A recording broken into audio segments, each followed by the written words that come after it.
जब बिटिया पहले दिन स्कूल गई थी तो फिर कब आपके पास फ़ोन आया कि कुछ ऐसी घटना वहाँ हो गई है? सर वही 11:30 के आसपास आया था जी। क्या कहा उन लोगों ने फ़ोन करके? फ़ोन पे सर तो बोले कि हमको पूछे आप कौन बोल रहे हैं, मैं कहा श्रेया का फादर। पूछे कि ठीक है श्रेया किस क्लास में, हमने कहा सर 11th। उन्होंने पूछा कि किस सेक्शन में, हमने कहा सर सेक्शन नहीं बहुत पता है, बी या सी में है। बोले कि सब्जेक्ट बताइए, हम कहे कॉमर्स, कहें तो सी में होगी, हम कहे जी सर।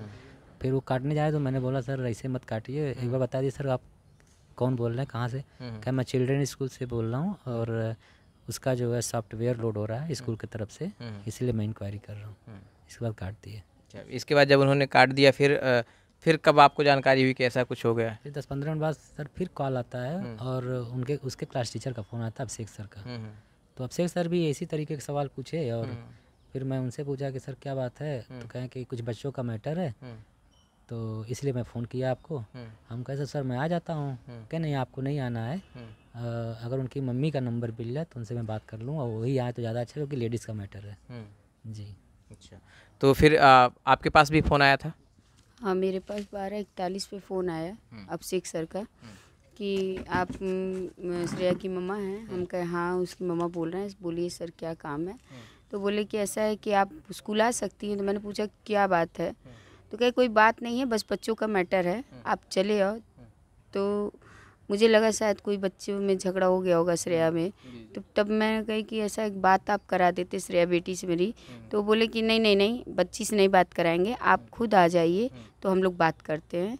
तो मैं तैयार हो के स्कूल जा रही थी बच्चे को लेने के लिए। तो मैंने कहा सर मैं तो बच्चे को लेने जा रही हूँ कि मेरा छोटा बच्चा जो है कि सम्बी में पढ़ता है, मैं उसको लेने जा रही हूँ, थोड़ा टाइम लगेगा तो तो कहे टाइम का कोई इशू नहीं है, आप थोड़ा बच्चे को लेके तभी आइए। तो मैं इसीलिए बच्चे को ले के उसका बैग भी यहाँ नहीं रखने आती हूँ, वहीं होटल एक है वहीं रख के और ऑटो पकड़ के जाते हैं।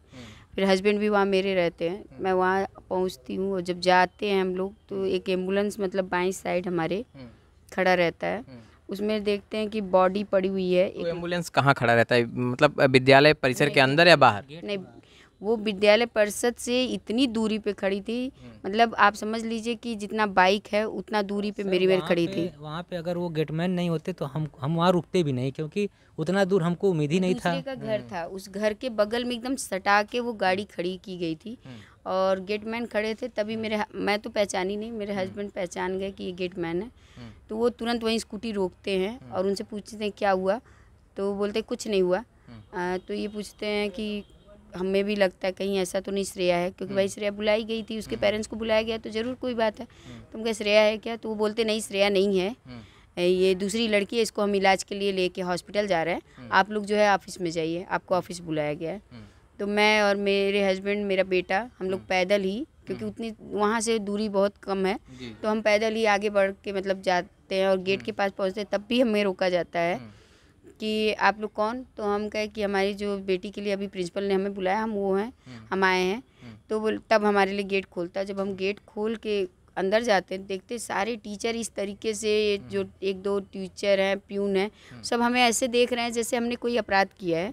फिर उसके बाद मुझे कहा जाता है प्रिंसिपल ऑफिस उधर है। जब मैं घूमती हूँ तो वहाँ देख रही हूँ 2-4 बच्चियाँ बेहोश हैं, जिनके हाथ पैर रगड़े जा रहे हैं, स्कूल की तरफ से ट्रीटमेंट दिया जा रहा है, टीचर दे रहे हैं। तो मुझे लगा शायद श्रेया इसमें कहीं बेहोश है।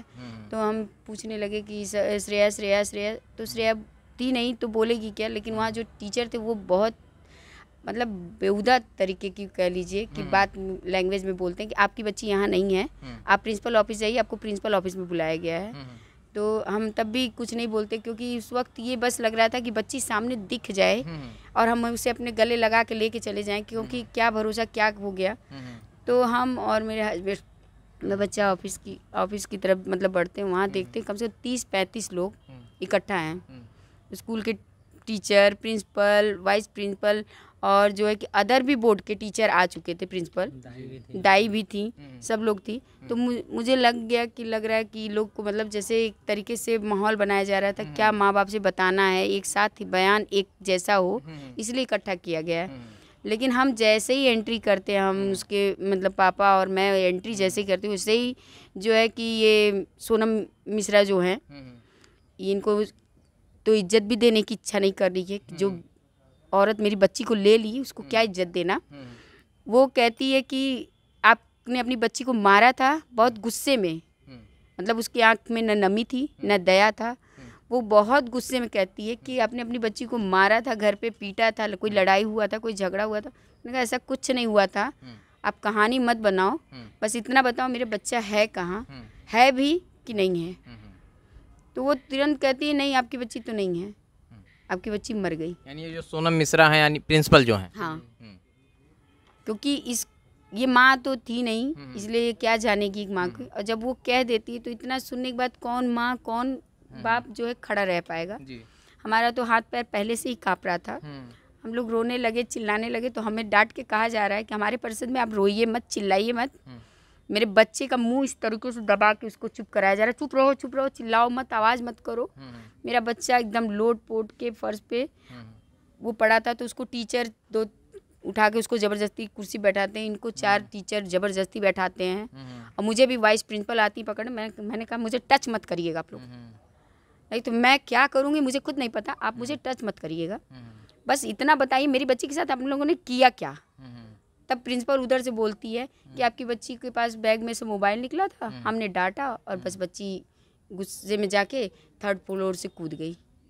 मैं कहीं ऐसा कुछ हो नहीं सकता है। मैंने इनसे कहा कि मेरी बच्ची मर गई, और स्कूल के जो प्रशासन है इसने किसी को बुलाया तक नहीं। प्रिंसिपल ने ये बात एक्सेप्ट की कि मैंने डांटा, मोबाइल निकली तो मैंने डांटा। वो बोली, इन्होंने कहा कि मैंने डांटा जी।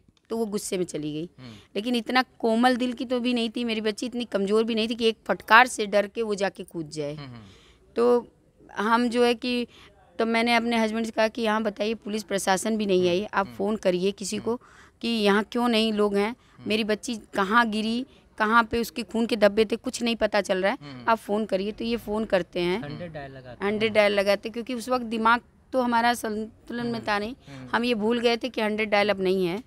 लेकिन ये फिर उसके बाद दूसरी पे मतलब एसपी साहब को फ़ोन लगाते हैं, लेकिन 2 बार रिंग जाती पूरी और उठता नहीं है। तब जो है कि फिर ये होता है कि अब जब एसपी साहब नहीं मिले तो हम कहे साहब भैया को फ़ोन लगाइए। मेरे बड़े भैया जो चिल्ड्रेन में पढ़ाते हैं, चिल्ड्रेन की दूसरी शाखा में यूपी बोर्ड में पढ़ाते हैं, वहीं बगल में बीके तिवारी नाम है, वो 94 से जो है कार्यरत वहाँ है, लेकिन उनको भी बुलाना ज़रूरी नहीं समझे और मेरी बेटी को सज़ा दे दी है उन लोगों ने। आप जब वहाँ पहुँची तो सब कुछ साफ कर दिया गया? हाँ, सारे मतलब जहाँ कहा गया कि आपकी बेटी यहाँ गिरी थी, यहीं पे गिर गई थी, वो वहाँ से जंप की और गिर गई, तो वो वहाँ कोई ब्लड नहीं था, वहाँ गमले बाकायदा सरियाए हुए थे। तो गमला अगर बच्ची गिरी तो या तो गमले पे सर पड़ता तो सर फट जाता, कुछ होता, लेकिन ऐसा कुछ वहाँ नहीं था। सब जो बताया गया ऐसा कुछ देखने को मिला नहीं आपको? देखने को मिला। अच्छा, फिर क्या हुआ? एम्बुलेंस से बाहर ला के खड़ा किया गया था, कैसे आपको पता चला? फिर हॉस्पिटल नहीं ले गए लोग? फिर सर कोई दौड़ते हुए आया कि आपकी बेटी का सांस चल रहा है, आप लाइफ लाइन चलो। तो मेरी बेटी आगे आगे एम्बुलेंस में जा रही है और हम लोग स्कूल की ही गाड़ी से, मतलब स्कूल की गाड़ी में बैठा लिया जाता है कि आप इसमें बैठिए, जल्दी हम आपको लाइफ लाइन ले चलते हैं। जिस बच्ची को मतलब आधे घंटे पहले ही डिक्लेयर कर दी प्रिंसिपल सोनम जो है मिश्रा कि आपकी बेटी मर गई, उसको कहा जा रहा है कि नहीं उसकी सांस चल रही, लाइफ लाइन ले गए हैं, आप भी चलिए वहाँ। एक तरीके का ड्रामा क्रिएट किया जाता है। सर अगर एम्बुलेंस में सर अगर मेरी बेटी का डेड बॉडी है तो गार्जियन का बैठना उसमें जरूरी होता है। जी जी, कि वो बच्ची हमारी कहाँ जा रही है, कम से कम मरने के बाद तो जाने दो। हमको दूसरे गाड़ी में बैठाया जाता है, ना कि उस एम्बुलेंस में बैठाया जाता है, क्योंकि लाइफ लाइन में जाके उनको सेटिंग बनाना था किस कर्मचारियों के द्वारा कि आप रख लो, जब गार्जियन आएंगे तो इस तरीके से बोला जाएगा जी। तो उसके बाद जब वहाँ पहुँचते हैं तो एम्बुलेंस मतलब बाहर खड़ी कर दी गई। तो हम लोग अभी उतर ही रहे थे, पहले तो 10 से 15 मिनट में हमें वहाँ पहुँच जाना चाहिए था, लेकिन हमें 45 मिनट 40 मिनट इधर उधर आजमगढ़ में घुमाया गया। तो मेरे हस्बैंड तो जानते ही थे, तो गुस्से में बोलते हैं कि मुझे पागल आप समझे हैं, आप ऐसा कैसे लंबा रास्ता क्यों आपने चुना, क्यों जो है सीधे आप नहीं चले लाइफ लाइन। तो वो ड्राइवर बोलते हैं मेरा दिमाग काम नहीं कर रहा है, बच्ची हमने खोया और दिमाग उनका काम नहीं कर रहा था।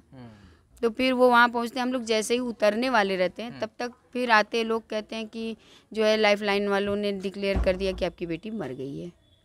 फिर हम लोग रोने लगते हैं, हम लोग बिलखते रहते हैं। अभी हम रो बिलख ही रहे थे, लेकिन एम्बुलेंस स्टार्ट करके वो फिर अपना घुमा के फिर वो अपने गाड़ी लेके कैंपस के अंदर आ गए, और हमें भी ज़बरदस्ती फिर मजबूरी बन गई कि हमें भी अपनी बेटी के भाई साथ आना पड़ा, और हम लौट के फिर कैंपस के अंदर आए।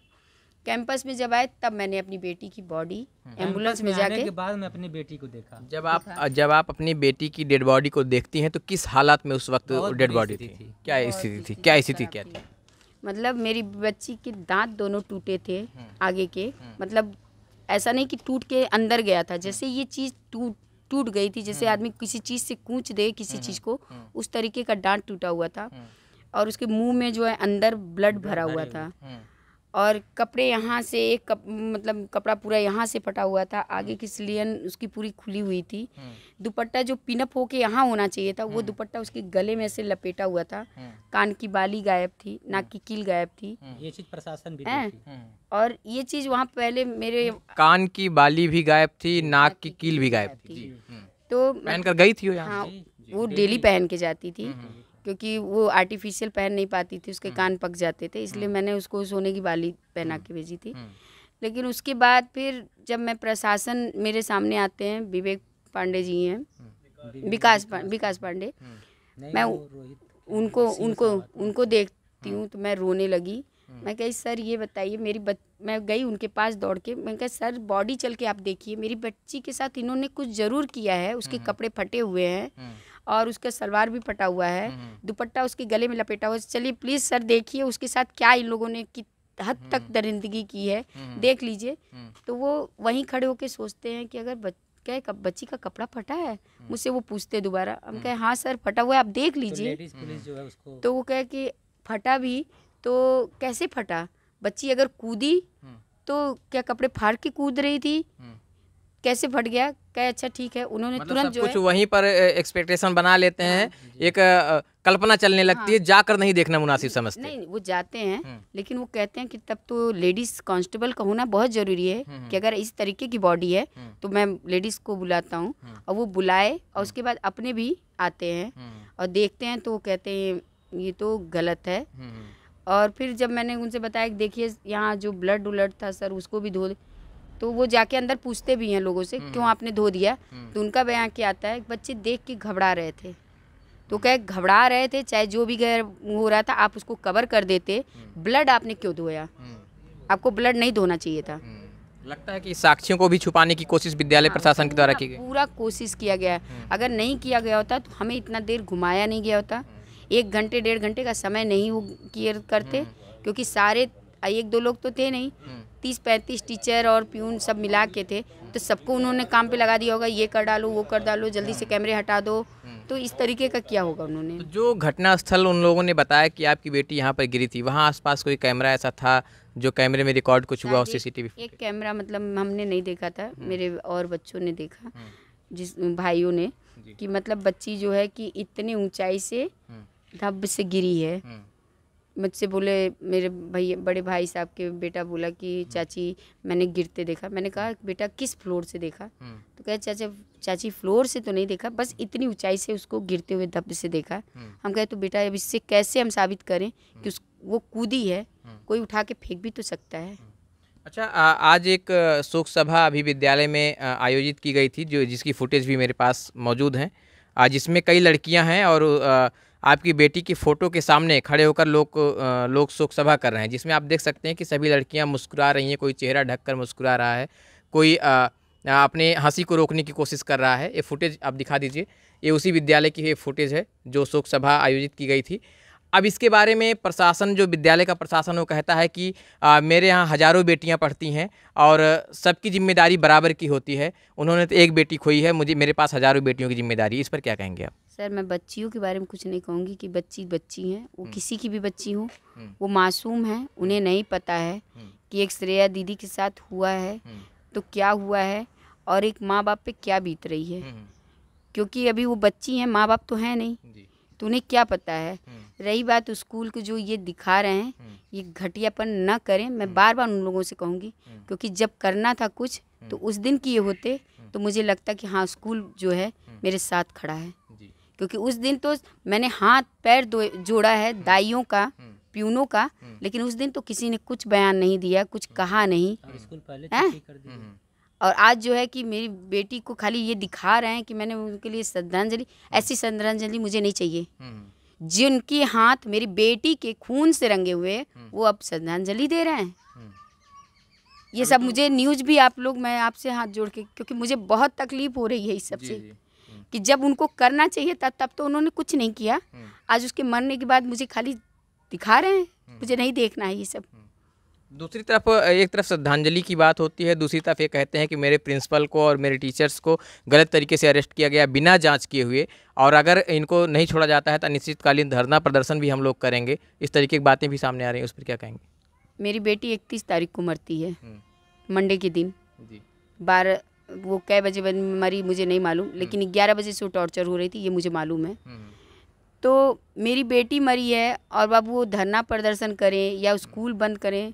पहली बात तो ये जो CBSE बोर्ड जिस तरीके से किया, अब मुझे अपने बच्चे को भी लेके डर लग रहा है कि कहीं मेरे बच्चे को इस पूरे उत्तर प्रदेश में एडमिशन ना मिले। तो ये क्या मैंने गलत किया? मैं सभी जनता से ये सवाल करती हूँ, मीडिया से सवाल करती हूँ, क्या मैंने अपनी बेटी के लिए न्याय मांगा तो मैंने गलत किया? क्या मेरे बेटे के साथ भी गलत किया जाएगा? उसको पढ़ने नहीं दिया जाएगा? तो एक डर ये भी आपके मन में अब आने लगा है? मेरे सामने ये सवाल बार बार उठ रहा है अब। अच्छा, ये बच्चा भी उसी विद्यालय में पढ़ता था आपका? नहीं, मेरा बच्चा संबी में पढ़ता है, लेकिन जब इस तरीके से सभी CBSE बोर्ड इकट्ठा हो रहा है तो हो सकता है संबी भी दबाव में आके मेरे बच्चे को निकाल सकता है। क्या हम आपके बच्चे को नहीं पढ़ा सकते हैं? ऐसा हो सकता है, शायद हो सकता है भाई। जब दबाव बना के पूरा स्कूल बंद कर सकते हैं लोग, तो कल को कुछ भी हो सकता है। तो कहीं ना कहीं अपनी बेटी के लिए न्याय मांगना आपको लगता है कि इतना भारी पड़ जाएगा कि आपका बेटा पढ़ने को ही नहीं पाएगा? सर जितना भी भारी पड़ जाए हम पीछे हटने वाले नहीं हैं, चाहे इतना भारी पड़ जाए। हिंदुस्तान की न्यायपालिका पर कुछ भरोसा है? न्यायपालिका पे भरोसा है और हमको योगी सरकार पे भरोसा है कि जो है हमें न्याय मिलेगा और जनता हमारे साथ है तो ज़रूर न्याय मिलेगा। अभी किसी मीडिया से बातचीत करते हुए आप ये अभी कह रही थी कि योगी आदित्यनाथ जी की सरकार है और ऐसे में सामने जो वो लोग बहुत रसूखदार लोग हैं, बहुत पकड़ वाले लोग हैं, तो ऐसे में न्याय मिलने में भी आपको दिक्कतें आ सकती हैं। तो उसके लिए आप क्या मांग करेंगे उत्तर प्रदेश सरकार से? उत्तर प्रदेश सरकार से यही मांग करूंगी, क्योंकि उत्तर प्रदेश सरकार का मैंने अभी तक जहां छवि देखा है कि वो किसी बाहुबली के कंट्रोल में नहीं है। वो खुद एक मतलब प्रशासन है, वो किसी की दबाव में नहीं आते हैं और किसी बाहुबली के उसमें नहीं आते हैं कि वो उनको कोई दबा सके। जो वो चाहते हैं, उन्हें जहाँ गलत लगता है उसका वो एकदम एक पक्ष होके न्याय दिलाते हैं। तो मुझे वही उम्मीद है कि वो मुझे भी न्याय दिलाएंगे। अभी तक की प्रशासनिक कार्रवाई पर क्या कितना भरोसा है और किस तरीके की कार्रवाई हो रही है? संतुष्ट हैं? मुझे अभी तक तो पूरा भरोसा है और मैं संतुष्ट भी हूँ, क्योंकि अभी आगे चल ही रहा है सब कुछ, आप लोग भी देख ही रहे हैं, तो इसलिए मुझे भरोसा है अभी। क्या आपको पोस्टमार्टम से संतुष्टि है? नहीं, उससे संतुष्टि नहीं है। उसमें इसलिए नहीं संतुष्टि है कि मेरी बच्ची के साथ क्या हुआ क्या नहीं हुआ क्यों बता नहीं रहे हैं। केवल सिर्फ उसका ये मतलब हाथ टूट गया, लंग्स टूट गए या दिल फट गया इसलिए मर गई। उसके साथ जो कपड़े उपड़े फटे वो बिना ज़बरदस्ती के फट गए।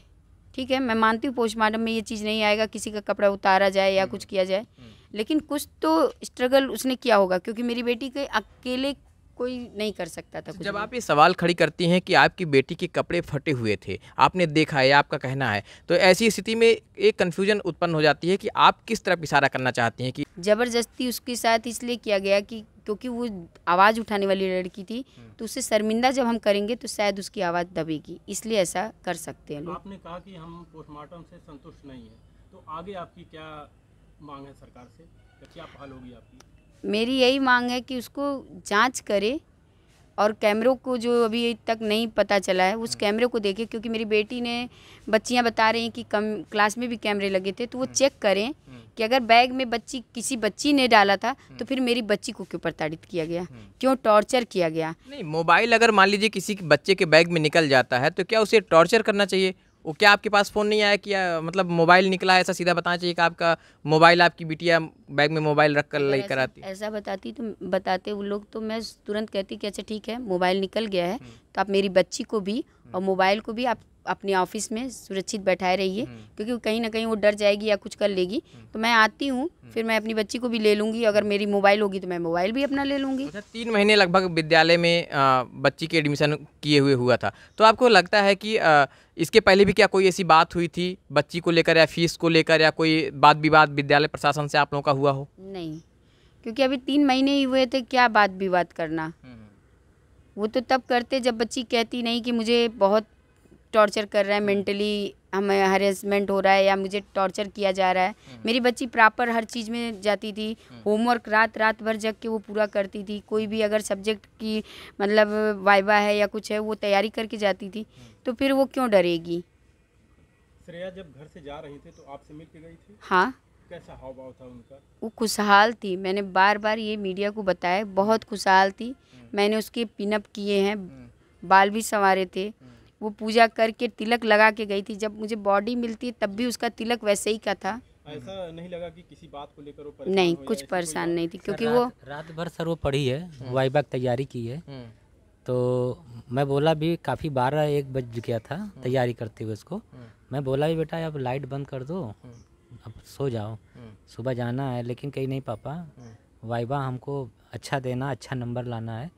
तो उसने पूरी तैयारी करके फलाहार बना के टिफ़िन में अपने रखी, और मैं किक नहीं मार पा रहा था तो उसने मेरे गेड़े की किक भी मारी। मार के हम दोनों बेटे बेटियां वहाँ जाके रोड पे उसको ऑटो बैठाए, तब हम यहाँ आए। एक सवाल और है, स्कूल प्रशासन से कोई भी सदस्य आप लोगों से मिलने आया कि नहीं अभी तक? नहीं, कोई मिलने भी नहीं आया और अभी तक नहीं आया। तो मैं चाहूँगी भी नहीं कि वो लोग आए, क्योंकि जब मेरी बेटी वहाँ डेथ कर गई थी तब भी हमें उन्होंने मैंने बार बार पूछा। जो यूपी बोर्ड के प्रिंसिपल थे वो भी वहाँ पहले ही से उपस्थित थे, लेकिन किसी ने नहीं मुंह खोला, किसी ने कुछ नहीं कहा। आज जब वो गिरफ्तार हो गए तो सब बोल रहे हैं। दिनेश लाल निरहू यहाँ के सांसद हैं, वो भी नहीं अभी तक आए? नहीं, 10 वो दिन तो हो गया बिटिया को मरे। वो तो नहीं आए भी नहीं। उसका तो मुझे नहीं कि वो मत आए, ठीक है, कहीं बिजी होंगे, मत आए। लेकिन उन्होंने अभी तक ये बयान तक नहीं दिया कि हमारे जिस जगह से हमने इलेक्शन लड़ा और हम वहाँ के विधायक हैं, उसके बाद वहाँ हमारी बच्चियाँ ऐसे असुरक्षित हैं, तो इसके लिए कम से कम हम कड़ी कार्रवाई का वो करेंगे। तो ऐसा भी कुछ बयान नहीं आया। मुझे इससे बहुत दुख है।